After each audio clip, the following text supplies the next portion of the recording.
Have you ever found yourself in a heated argument only to realize that your own story made things worse? This is a critical warning sign that many overlook, turning minor disagreements into emotional battlegrounds. While we often think sharing personal narratives fosters connection, these very stories can escalate conflict. Imagine a friend opens up about their tough day, and suddenly you feel your own struggles being dismissed. It's subtle but dangerous, creating an invisible barrier that ignites tensions. Here's the harsh truth: we frequently confuse emotional intelligence with simply sharing our experiences. You might believe you're connecting, but are you truly listening? That moment of sharing can lead to misunderstandings, overshadowing the other person's feelings, and escalating the situation. Picture a family gathering where a simple talk about finances spirals into a debate over past mistakes. You might feel compelled to share a childhood experience, but instead it triggers defensiveness. What was meant to bond you could ignite a firestorm of conflict. As tensions rise, you can feel the shift. What began as a conversation devolves into a blame game, with the core issue lost in the chaos. Both parties walk away feeling unheard despite thinking they were connecting. Mixing your narrative with conflict resolution can lead to emotional gridlock, overshadowing the original issue and diverting focus to your own feelings. The result: a shift from resolution to a competition over whose story is more compelling. This is just miscommunication, it's a cycle that can damage relationships over time. The more you share when you should be listening, the more isolated you become. You may think you're building bridges, but in reality, you're constructing walls. So, what can you do when you spot these personal narrative warning signs? Shift the focus back to the other person. Ask about their feelings and experiences. Listen actively, resisting the urge to interject with your own story. Imagine fostering a dialogue where you validate their emotions first. You might be surprised at how quickly the energy shifts, tension fades, and genuine connection begins to flourish. In those moments, remember, it's not about whose story is more compelling, it's about understanding and empathy. Reflect on what it feels like to be in their shoes the next time conflict arises. Are you sharing to connect or just to be heard? The answer could be the key to resolving the issue and strengthening your bond. Have you ever felt like you and the other person are just missing each other in an argument? It's frustrating, right? The real issue often lies not in what's being said, but in the stories we create in our minds. Imagine this: you're having a disagreement with a friend. They say something that triggers you, and suddenly your mind races back to a painful memory. Before you know it, the conversation spirals out of control. You are no longer focused on the current issue. Instead, you're caught up in a narrative shaped by your past experiences. This blend of personal narrative and emotional intelligence can lead to misunderstandings. You might think you're being empathetic, but your emotional baggage can cloud your perception of reality. Now, picture a disagreement at work. A colleague dismisses your idea. Instead of addressing it directly, you recall a time when your opinions were ignored.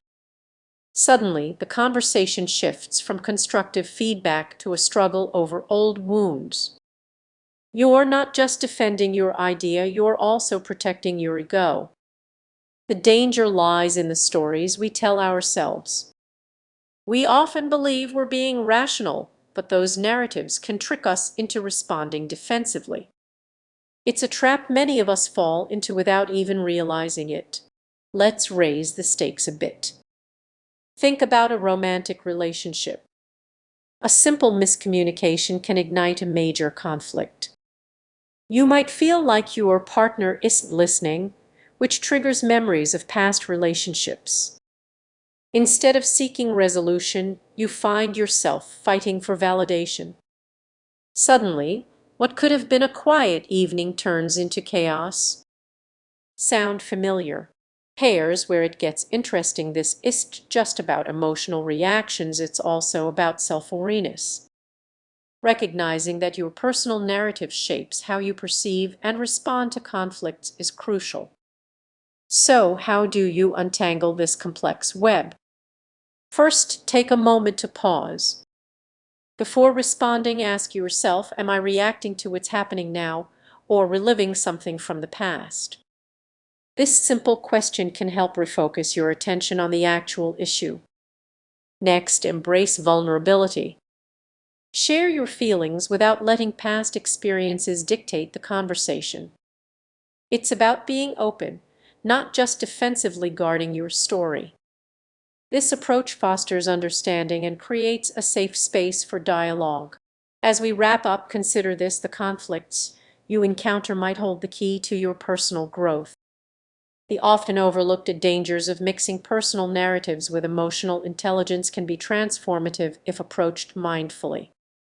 So, the next time you find yourself in a conflict, remember to pause, reflect, and communicate. You might just uncover clarity amid the chaos. If you found this perspective helpful, consider subscribing for more insights. Your journey toward better understanding starts today. Sure. Here's the Titan version of your script chunk. How many times have you reacted in anger, only to regret it later? That regret often stems from a narrative that wasn't relevant to the situation. Instead of resolving the issue, you've created more conflict. It's a vicious cycle and it's easy to fall into. But here's where it gets interesting. Emotional intelligence isn't just about understanding your own feelings, it's also about recognizing the stories of others.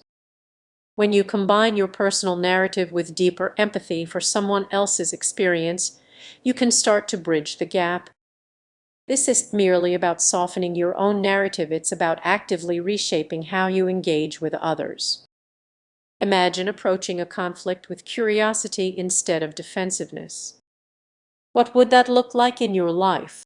Let's take this a step further. Picture a family gathering where tensions are high. Aunt Sarah brings up a topic that triggers old wounds. If you react based on your narrative, the confrontation could escalate quickly. But if you pause, take a breath, and let emotional intelligence guide you, you might just diffuse the situation entirely. This shift is powerful. It encourages resolution rather than confrontation. It's not about abandoning your narrative, it's about understanding how it influences you. That understanding can transform conflicts into meaningful conversations. As we wrap up, think back to those conflicts in your life. What if you approached them not just with your own narrative, but with an awareness of how others perceive their stories? The overlooked dangers of mixing these elements could lead to profound change.